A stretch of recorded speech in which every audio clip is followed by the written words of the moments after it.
After this, Absalom, the son of David, had a lovely sister whose name was Tamar, and Amnon, the son of David, loved her.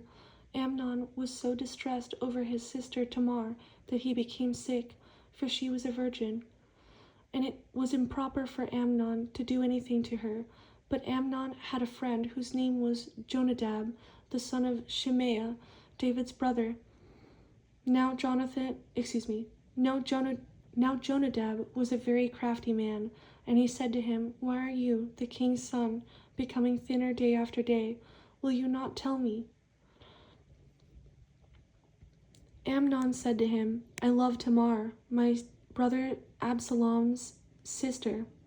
So Jonadab said to him, "Lie down on your bed and pretend to be ill, and when your father comes to see you, say to him, 'Please let my sister Tamar come and give me food, and prepare the food in my sight, that I may see it and eat it from her hand.'"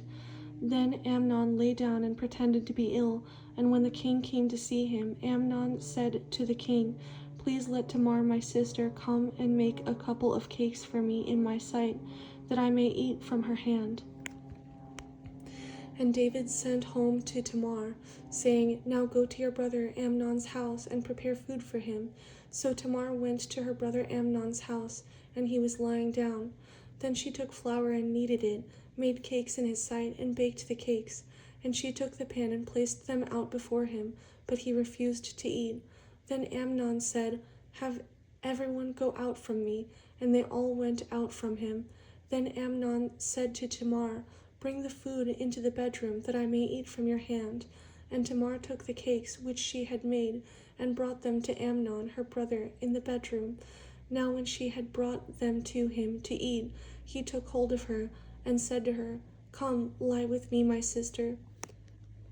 But she answered him, "No, my brother, do not force me, for no such thing should be done in Israel. Do not do this disgraceful thing. And I, where could I take my shame? And as for you, you would be like one of the fools in Israel. Now therefore, please speak to the king, for he will not withhold me from you." However, he would not heed her voice, and being stronger than she, he forced her and lay with her. Then Amnon hated her exceedingly, so that the hatred with which he hated her was greater than the love with which he had loved her. And Amnon said to her, "Arise, be gone." So she said to him, "No, indeed, this evil of sending me away is worse than the other that you did to me." Then he would not listen to her.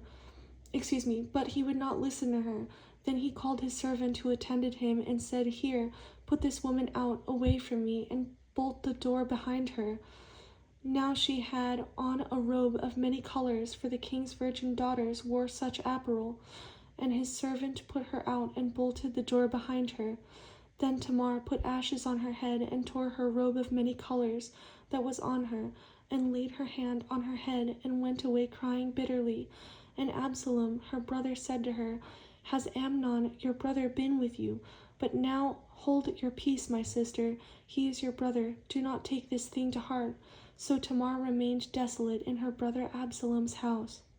But when King David heard of all these things, he was very angry, and Absalom spoke to his brother Amnon neither good nor bad, for Absalom hated Amnon because he had forced his sister Tamar. And it came to pass after 2 full years that Absalom had sheep shearers in Baal-hazor, which is near Ephraim. So Absalom invited all the king's sons. Then Absalom came to the king and said, "Kindly note, your servant has sheep shearers. Please let the king and his servants go with your servant." But the king said to Absalom, "No, my son, let us not all go now, lest we be a burden to you." Then he urged him, but he would not go, and he blessed him. Then Absalom said, "If not, please let my brother Amnon go with us." And the king said to him, "Why should he go with you?" But Absalom urged him, so he let Amnon and all the king's sons go with him. Now Absalom had commanded his servants, saying, "Watch now, when Amnon's heart is merry with wine, and when I say to you, 'Strike Amnon,' then kill him. Do not be afraid. Have I not commanded you? Be courageous and valiant. So the servants of Absalom did to Amnon as Absalom had commanded. Then all the king's sons arose, and each one got on his mule and fled.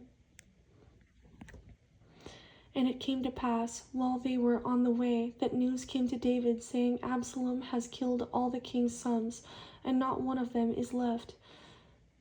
So the king arose and tore his garments, and lay on the ground, and all the servants stood by with their clothes torn. Then Jonadab, the son of Shimea, David's brother, answered and said, Let not my lord suppose they have killed all the young men, the king's sons, for only Amnon is dead. For by the command of Absalom this has been determined from the day that he forced his sister Tamar. Now therefore let not my lord the king take the thing to his heart, to think that all the king's sons are dead, for only Amnon is dead. Then Absalom fled, and the young man who was keeping watch lifted his eyes and looked, and there many people were coming from the road on the hillside behind him. And Jonadab said to the king, Look, the king's sons are coming, as your servant said, so it is. So it was, as soon as he had finished speaking, that the king's sons indeed came, and they lifted up their voice and wept. Also the king and all his servants wept very bitterly. But Absalom fled and went to Talmai, the son of Ammihud, king of Geshur, and David mourned for his son every day. So Absalom fled and went to Geshur, and was there 3 days. And King David longed to go to Absalom, for he had been comforted concerning Amnon, because he was dead.